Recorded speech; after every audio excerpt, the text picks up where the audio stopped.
Pemerintah Kabupaten Tabanan menutup sementara sejumlah objek wisata atau daerah tujuan wisata DTW terkait upaya mencegah penyebaran corona. Salah satunya Tanah Lot yang merupakan salah satu ikon pariwisata Bali.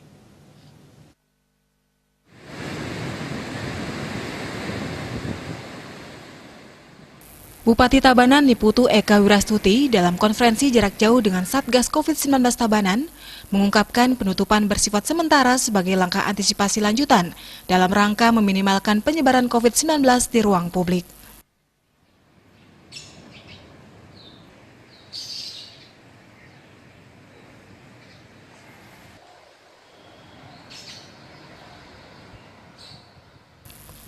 Untuk kawasan wisata ini akan dibuka kembali secara normal dengan melihat perkembangan situasi terlebih dahulu. Sehingga pas dibuka kembali situasi DTW di Tabanan aman dan nyaman kembali untuk dikunjungi.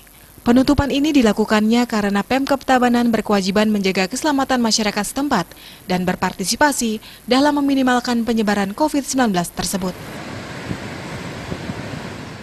Manik Bisnis